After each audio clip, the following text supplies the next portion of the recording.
ሰላም የቼኮ አሌክስ ቤተሰቦች፣ ዛሬ የምንመለከተው የአፍሪካ ቀንድን ፖለቲካዊ ገጽታ የቀየሩ ሁነቶችን ነው። ባለፉት ጥቂት ዓመታት በኢትዮጵያ ሰሜናዊ ክፍል የተካሄደው ጦርነት በቀጠናው ትልቅ አሻራ ጥሎ አልፏል። ይህ ታሪክ ሂደት የተጀመረው በኢትዮጵያና በኤርትራ መካከል ለሁለት አስርት ዓመታት የዘለቀው የድንበር ፍጥጫ በ2010 ዓ.ም በሰላም ስምምነት ከተቋጨ በኋላ ነበር። ያ ስምምነት በሁለቱ ሀገሮች መካከል አዲስ ግንኙነት እንዲፈጠር መንገድ ፈጥሯል። በ2013 ዓመተ ምህረት በትግራይ ክልል ጦርነት ሲቀሰቀስ የኢትዮጵያ ፌዴራል መንግስትና የኤርትራ ጦር በጋራ ተሰልፈው ነበር።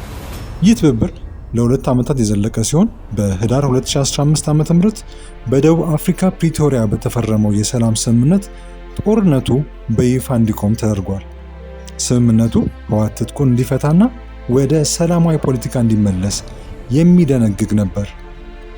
ይሁን እንጂ ከዚህ ስምምነት በኋላ የኢትዮጵያና በኤርትራ መካከል የነበረው ግንኙነት አዲስ ምዕራፍ ውስጥ ገብቷል።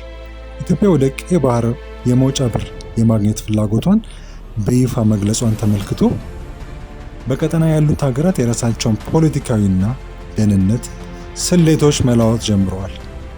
ይህ በእንዲህ እንዳለ በጎረቤት ሀገር ሱዳን የተቀሰቀሰው የእርስ በርስ ጦርነት በአፍሪካ ቀንድ ላይ አዲስ ጫና ፈጥሯል።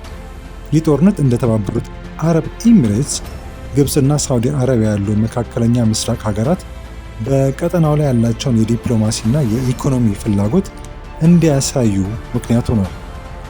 እነዚህ ሀገራት በተለያዩ አካላት የሚያደርጉት ድጋፍ በአፍሪካ ቀንድ ሀገራት መካከል ያለውን አሰላለፍ እየቀያየረው ነው።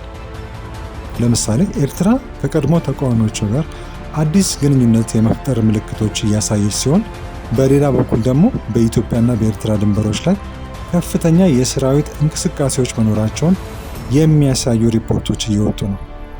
በአሁኑ ወቅት በቀጠናው ያለው ሁኔታ በከፍተኛ ጥበቃና ዝግጅት ላይ የተመሰረተ ነው። የታሪክ ምሁራን እና የፖለቲካ ተንታኞች እንደሚሉት የአፍሪካ ቀንድ ቀጣይ ጉዞ የሚወሰነው በእነዚህ ውስብስብ የዲፕሎማሲ ግንኙነቶችና በሀገራቱ የጋራ ጥቅሞች ላይ ይሆናል።